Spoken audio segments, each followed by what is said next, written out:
המכניקה היא אחד מיסודות הפיזיקה והמדע כולו. לאורך ההיסטוריה של הפיזיקה נבחין בשלוש תקופות עיקריות.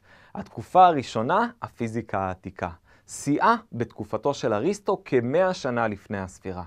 הפיזיקה העתיקה התבססה על טיעונים לוגיים שהיו מוגבלים מאוד ביכולתם לתת תחזית אמינה לניסוי מדעי. ואף על פי כן, ההישג העיקרי של תקופה זו היא ההבנה שקיימת חוקיות מאחורי התופעות הגשמיות. התקופה השנייה, הפיזיקה הקלאסית, החל מהמאה ה-16 ועד סוף המאה ה-19. בתקופה זו הצליחו הפיזיקאים לתת תיאור כמותי מדויק לתופעות ניסיוניות.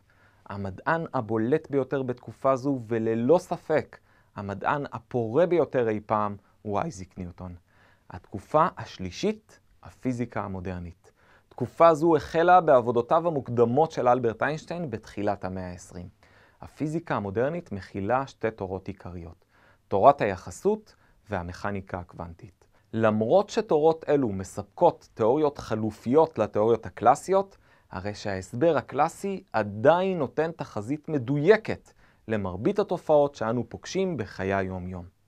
המכניקה הניוטונית שאותה נלמד בקורס שלנו נחשבת לראשיתה של תקופת הפיזיקה הקלאסית שהגיעה לשיאה במאה ה-19 עם התפתחות החשמל והמגנטיות. שיא התפתחותה של המכניקה הגיע, כפי שאמרנו, בתקופתו של אייזק ניוטון.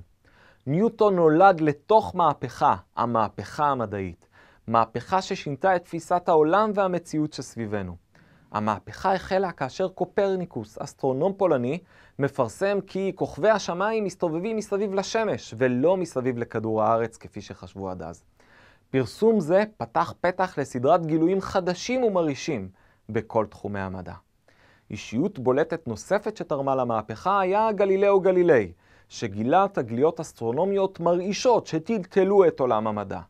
כמו כן, הוא הגיע למסקנות פורצות דרך בתחום חקר התנועה וסתר את ההנחות הישנות. אך הכוכב המרכזי של התקופה הוא ללא ספק אייזק ניוטון. הוא מנסח את שלושת חוקי ניוטון, חוקי יסוד המתארים כיצד גופים נעים. מגלה ומנסח את כוח הכבידה ומניח יסודות בתחום האופטיקה הגיאומטרית. בנוסף לכל אלו, ניוטון מנסח את החשבון הדיפרנציאלי והאינטגרלי, מה שאפשר לו לתת תיאור כמותי ומדויק לכל גילוייו ולכל הגילויים של אלה שבאו לפניו. חוקי ניוטון והגילויים המרכזיים של אותה תקופה מלווים אותנו עד היום, ואין ספור מהטכנולוגיות שאנו משתמשים בהם, כמו מכוניות למשל, עובדות על פי עקרונות אלו.